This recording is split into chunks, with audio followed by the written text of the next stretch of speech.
Assalamualaikum warahmatullahi wabarakatuh. Pada video kali ini akan membahas mengenai hasil kerja kelompok kami mengenai manajemen pembangunan proyek bisnis dan manajemen dalam operasi. Untuk yang pertama yaitu mengenai subbab materi manajemen pembangunan proyek bisnis. Yang pertama ada perencanaan pelaksanaan proyek bisnis, yang kedua ada bagian GANTT, yang ketiga ada PERT atau Program Evaluation and Review Technique, yang terakhir ada CPM yaitu Critical Path Method. Untuk pendahuluan, manajemen pembangunan proyek bisnis merupakan suatu pembangunan bisnis yang tidak hanya secara fisik, namun berbagai sarana lain sampai proyek bisnis tersebut dapat melakukan percobaan produksi atau trial run. Hal yang terpenting dalam proses ini adalah bagaimana cara menjadwalkan dengan baik berbagai kegiatan yang berkaitan dengan sumber daya.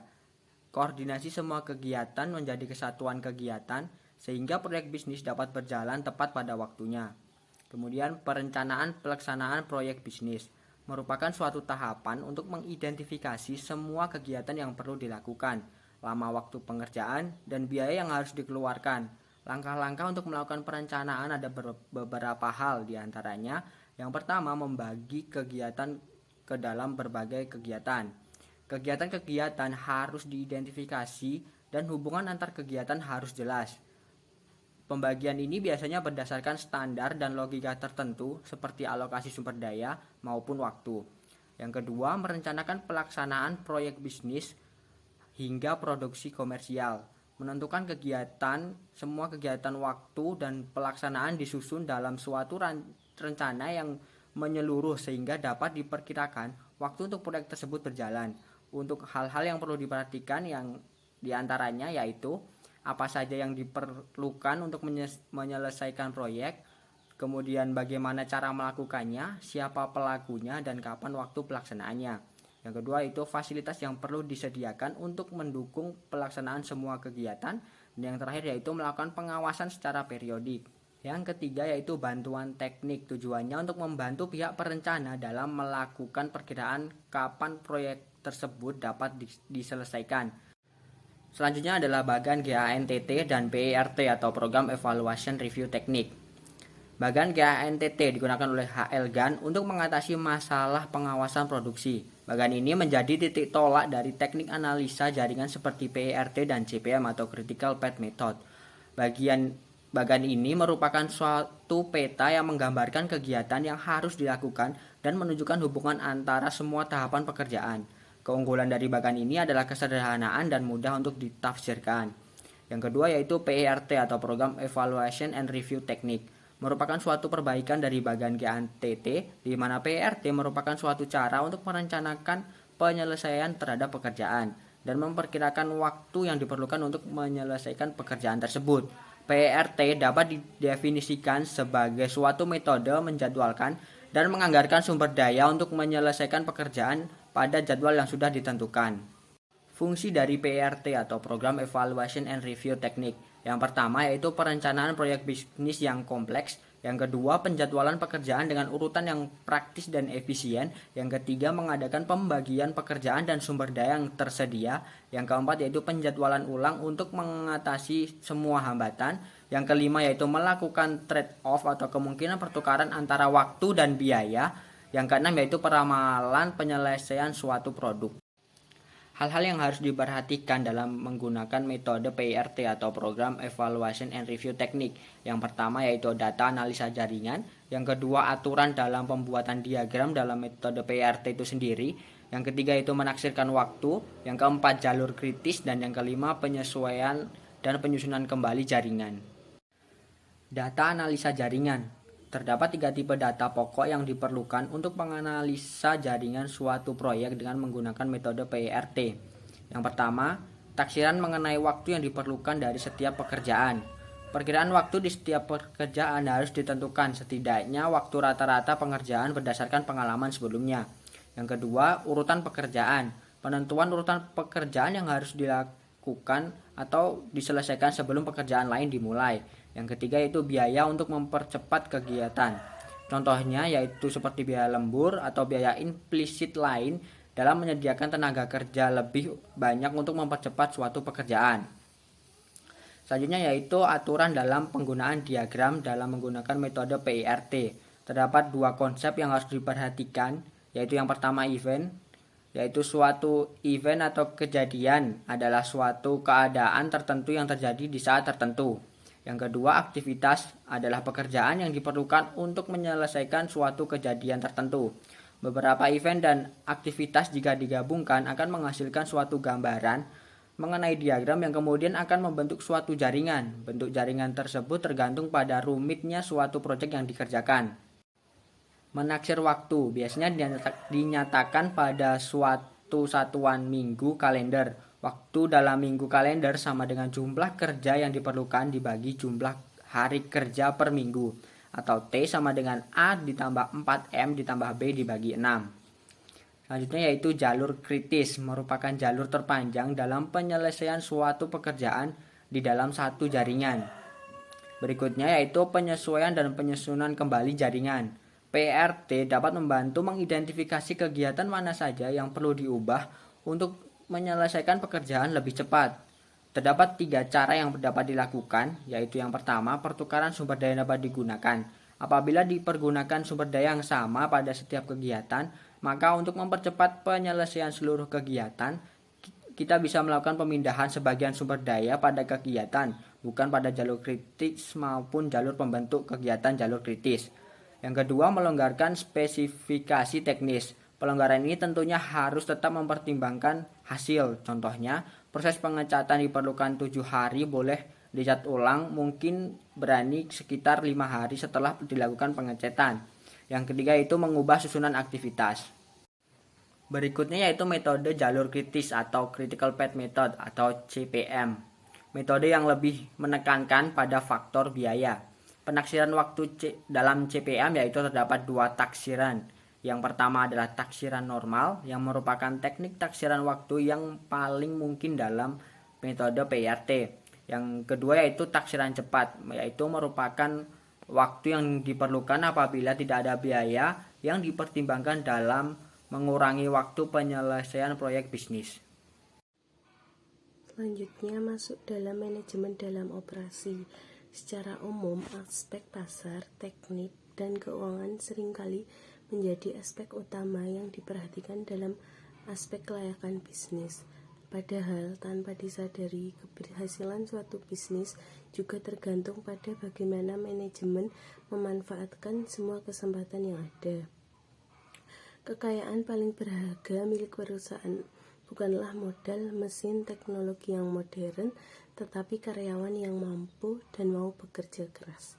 Jika perusahaan tidak mampu melakukan manajemen dengan baik, maka perusahaan tidak dapat melakukan cost saving sehingga akan terjadi pemborosan yang selalu timbul meskipun rencana terlihat sangat baik. Ini menjadi bukti bahwa tenaga kerja manajerial dan operasional memegang kunci keberhasilan usaha. Jenis pekerjaan yang diperlukan. Terdapat 2 cara mengklasifikasikan pekerjaan, yaitu yang pertama dengan tipe pekerjaan manajerial dan operasional, kemudian yang kedua berdasarkan fungsi.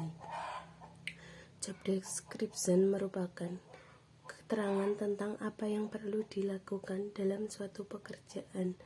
Untuk membuat deskripsi jabatan perlu dilakukan analisis jabatan yang berupa kegiatan pengumpulan informasi yang relevan dengan pekerjaan yang dilakukan. Bantuan teknisi sangat membantu dalam proses ini untuk membantu mengidentifikasi pekerjaan kunci pada bidang produksi. Hal ini dilakukan karena selalu ada pekerjaan yang sama jenisnya namun juga ada yang memiliki sifat khusus. Dalam deskripsi jabatan yang dibuat dalam bentuk sebagai berikut. Yang pertama ada identifikasi jabatan, ringkasan jabatan, tugas yang dilaksanakan, kemudian pengawasan yang diberikan dan diterima, hubungan dengan jabatan lain, bahan, alat, dan mesin yang digunakan, kondisi kerja, penjelasan istilah tidak lazim, dan yang terakhir ada komentar tambahan untuk penjelasan di atas. Persyaratan untuk memangku jabatan kunci. Sebelum seseorang memangku suatu jabatan, terdapat beberapa persyaratan yang biasanya harus dipenuhi.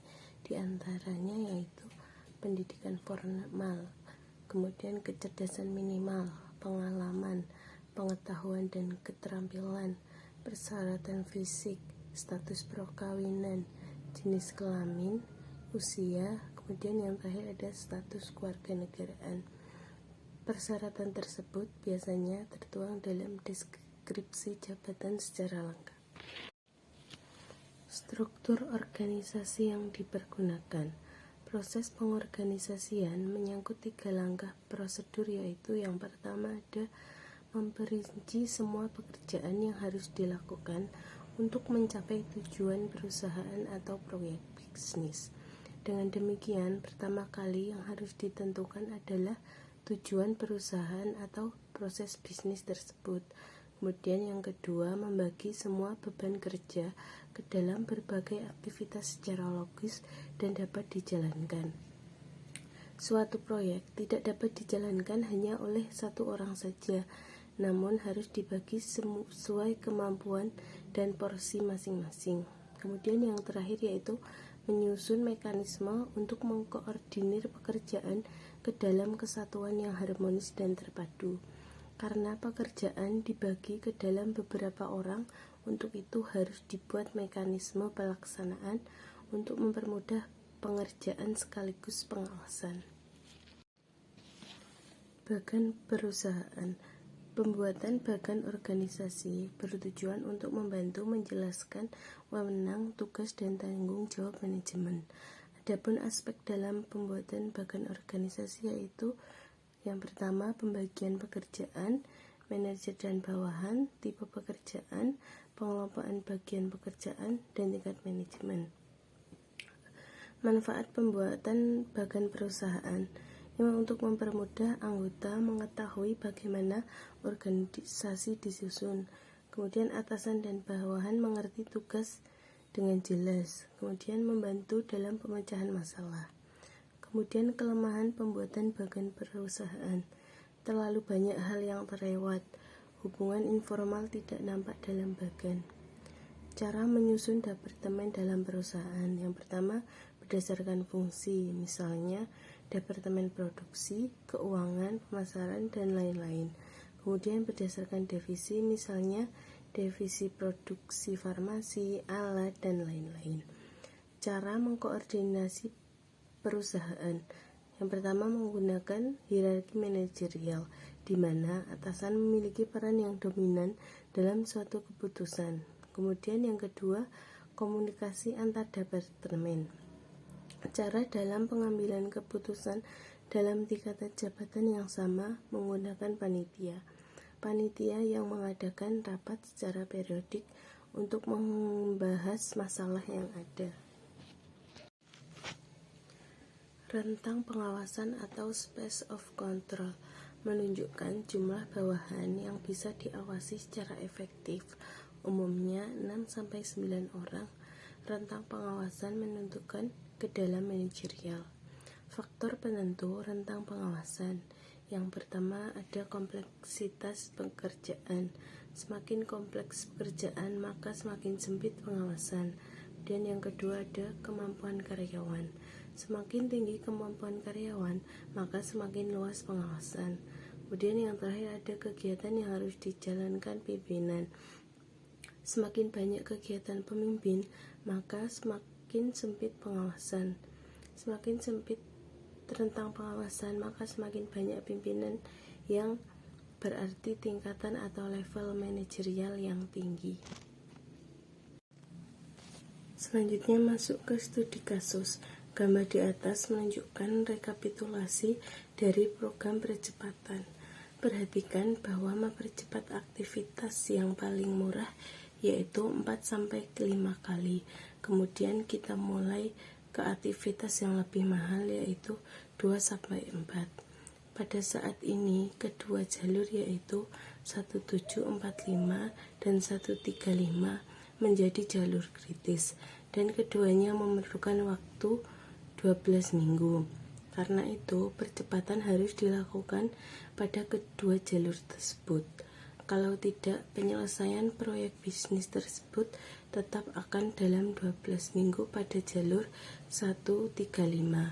Kegiatan yang paling murah untuk dipercepat adalah 3-5 jadi. Percepat kegiatan tersebut. Percepatan untuk waktu yang sama yaitu 2 minggu pada jalur 1245 dapat dicapai dengan mempercepat kegiatan 1-2 menjadi 4 minggu. Pada titik ini, semua kegiatan pada jalur 1245 telah dipercepat dan percepatan lebih lanjut ada jalur 135 menjadi tidak ada gunanya. Dari tabel di atas, maka proyek bisnis bisa dikerjakan dalam waktu 10 minggu dengan memakan biaya 44 juta. Sekian pemaparan dari kelompok kami. Apabila ada kesalahan, kami mohon maaf. Dan apabila ada yang ingin ditanyakan, bisa ditanyakan melalui forum yang akan disediakan di Elita. Wassalamualaikum warahmatullahi wabarakatuh.